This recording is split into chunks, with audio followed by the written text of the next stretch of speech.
ভালো মন্দ কি যাচাই করার জ্ঞান আপনাদের নাই, আমাদের নাই? কিছু কথা বললেন, অবশ্যই আছে। শুধু আমি নামাজ পড়বো, রোজা রাখবো, হজ করবো, জাকাত দিব, মুমিন হয়ে গেলাম, অবশ্যই কালো পাওয়া সম্ভব। এই যে টুকিটাকি কথা আলোচনা হচ্ছে, ওইগুলো আপনাকে পুরো করতে হবে, ওইগুলোকে আপনাকে যাচাই বাছাই করে চলতে হবে। কোরআন আল্লাহ বলেছেন যে নিজের জবানটা বেহুদার কথাবার্তা থেকে বাঁচায় রাখা, আজাদ করো। আমরা নিজের জবানটাকে হেফাজত করতে হবে। পরনিন্দা, সমালোচনা, প্রকৃতি বলেছি যে নিজের আপন ভাইয়ের বস্তু সিঁড়ি খাওয়া যে অপরাধ, এর চেয়ে বেশি অপরাধ আরেকটা মানুষের সমালোচনা করা।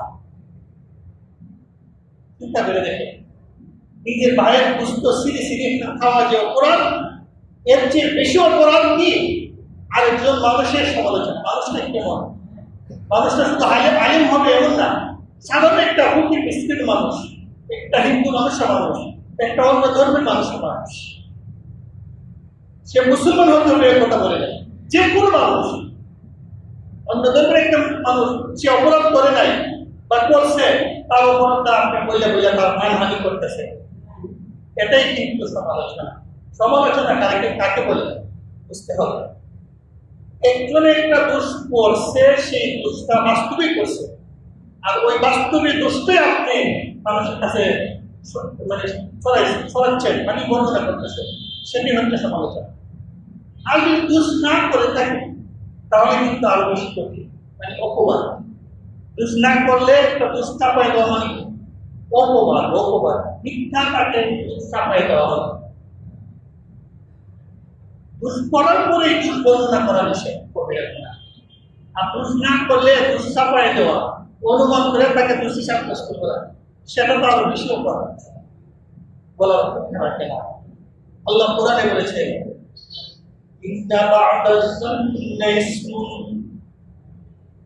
তোমাদের অনেক ধারণা করে কথা মনে হয় সে সাব্যস্ত হতে পারে, ভাই বিশ্বাসী করছে, এটা কবিরা কথা, এমন কথা বলা যাবে না। যদি আপনি আরেকজনের ভুল বর্ণনা করেন, আপনার পরিণামটা কি হবে? কাল হাসরের মাঠে যার ভুল বর্ণনা করলেন সে আল্লাহর কাছে মামলা দায়ের করবে যে আল্লাহ, আমি সমাজে দুর্বল ছিলাম, আমার টাকা পয়সা ছিল না, আর্থিক দোষ ছিল না, রাজনৈতিক ক্ষমতা ছিল না, প্রতিবাদ করার ক্ষমতা ছিল না, আমাকে আমার ভুল বর্ণনা করিয়া, আমার সমালোচনা করিয়া আমাকে এমন সমাজে মানহানি করেছে, আমি আর মুক্তি দেখতে পারছি। আমি কোনো ক্ষেত্রে মানুষের আত্মহত্যা করে যে মুক্তি আমার কোনো সঙ্গে সে দেশ মানে এলাকা চলে যায়, যে এলাকায় আমি কেটে করতে পারি। তো এই অপরাধ করার পরে আল্লাহর কাছে ওই মাজলুম ব্যক্তি নালিশ করবে, কিস দায়ের করবে, মামলা করবে, আল্লাহ রাব্বুল আলামিন তার মামলার বিচার করবে। চুল পরিমাণ কোনো এদিক সেদিক করবে না। তিনি হচ্ছে আহকামুল হাকিমিন, সুবহানাল্লাহ। দুনিয়ার সকল হাকিমদের হাকিম, যা কাজ করায় সরিষা পরিমাণ এদিক সেদিক হবে না, চুল পরিমাণ এদিক সেদিক হবে না। ওয়া ইয়ামাল মিসকালা যাররাতিন খায়রান ইয়ারা ওয়া মান ইয়ামাল মিসকালা যাররাতিন শাররান ইয়ারা। সরিষা পরিমাণ অনেক পরিমাণ ভালো মন্দ পার্থক্য হবে না। পাই টু পাই আল্লাহর কাছে বিচার হবে। ভালো করে থাকলে প্রতিকার ভালো, খারাপ করে থাকলে তার বিচার হবে, তার জবাব দিতে আসে। যখন কিস মামলা করবে আল্লাহ হাকিমে, তখন আল্লাহ তাআলা আমাকে ডাকাবে যে আমি যে সমালোচনা করলাম, ডাকাবে, ডাকায়া সেই সাক্ষী প্রমাণ উপস্থিত করবে। সাক্ষী অনেকগুলো সাক্ষী আলোচনা করেছে, সেই বিনা এমন সাক্ষী উপস্থিত করলে আমি পরিষ্কার করার সুযোগ থাকবে না।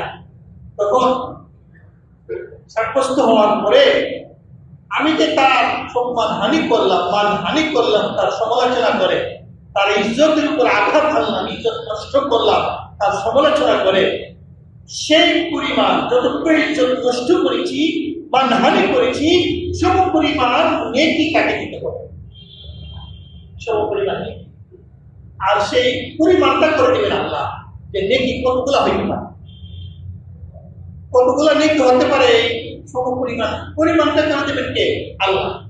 কোনো এদিক সেদিক হবে না। এখন নেকি দিতে দিতে শেষ, কারণ আমি তো 4 মাস থেকে বসে বসে সারাদিন মানুষের সমালোচনা করে আসছি, আমার নিজের দোষ দেখছি না, মানুষের দোষ থেকে আমার চোখে পড়ছে, আমার চোখ দেখে মানুষের দোষ আমার নজরে পড়েছে, আমার যে কি অপরাধ আছে কিছু আমি এগুলা দেখি না। এই বিশাল বর্ণনা করে সব মানুষের দোষ বর্ণনা করেছি, নেকি দিতে দেখা যাবে নেকি আর নাই, পাহাড় সমুদ্র নেকি নিয়ে বসছিলাম, কোথায় গেল নেকি সব শেষ, এরপরে দেখা গেছে আর কম হয়ে গেছে,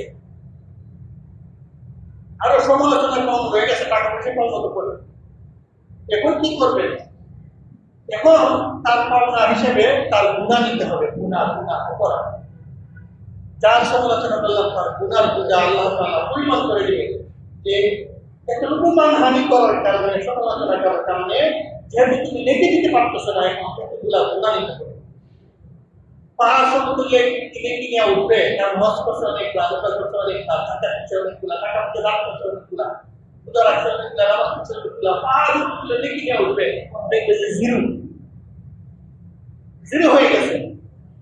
এরপরে আবার অপরাধ দিকে এখন পাহাড় সমুদ্র গুণা হয়ে গেছে, আল্লাহর খাত করা, এখন তো আল্লাহ তাআলা বিচার করবে। এই জন্য আল্লাহ বলেছে, তুমি যদি সত্যিকারের মুমিন হতে চাও, তুমি যদি সত্যিকারের দুনিয়া এবং আখিরাতে সকলকামী মুমিন হতে চাও, আল্লাহ বলে ওয়াল্লাযীনা হুম আনিল লাগবি মুরিদুন, তোমার জবানটাকে এই সমস্ত বেহুদা কথাবার্তা থেকে হেফাজত করো। তার দরকার আছে কি নাই? বেহুদা কথাবার্তা অনর্থক কথা বলবেন, অনর্থক কথা বললে হায়াত করবে। আপনার হায়াত যদি হয়ে কাজ করছো 50 বছর শেষ করে দিলেন, কথাবার্তা বলা শেষ, বেশি বললাম। আপনার কথাবার্তা বেশি বেশি বলতে বলতে হায়াতটা কমাতে হবে না, কথাবার্তা কম বলবেন, হায়াত কম বাড়তে পারে। এবার আসুন আমরা তৃতীয় নম্বর দিকে যাই। তৃতীয় নম্বর আল্লাহ বলেন ওয়াল্লাযীনা হুম লিয-যাকাতি ফা'ইলুন। আল্লাহ রাব্বুল আলামিন বলেন সকলকামী মুমিন হলো তারা যারা তৃতীয় নম্বরে যার টাকা সময় মতে সঠিক স্থানে যাকাত প্রদান করবে, ওই তৃতীয় নম্বর সবার উপর বাস্তবায়ন হবে না। তৃতীয় নম্বর গুণে মাত্র যারা টাকা পয়সার মালিক তাদের উপরে বাস্তবায়ন হবে। সুবহানাল্লাহ।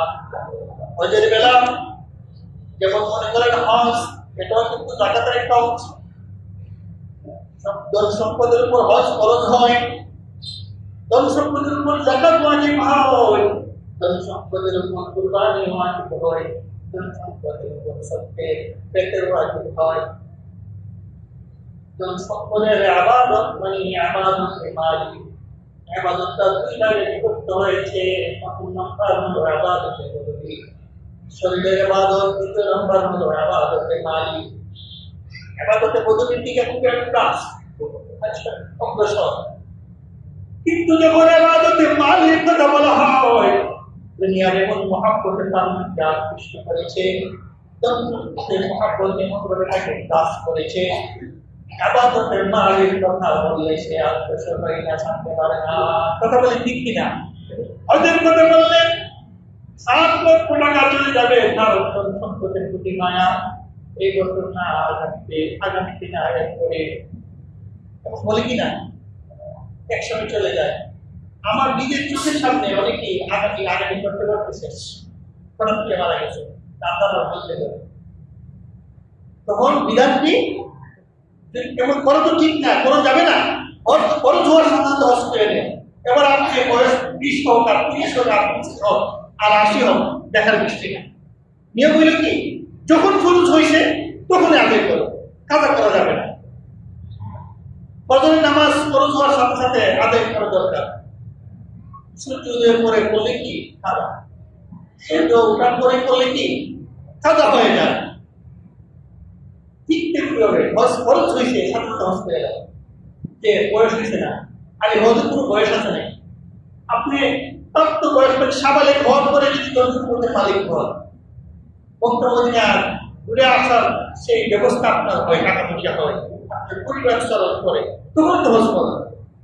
তো আপনি বৃদ্ধ বয়সে করতে গেলেন, আপনার ছেলে মেয়ে বিয়া দেওয়ার পরে করতে গেলেন।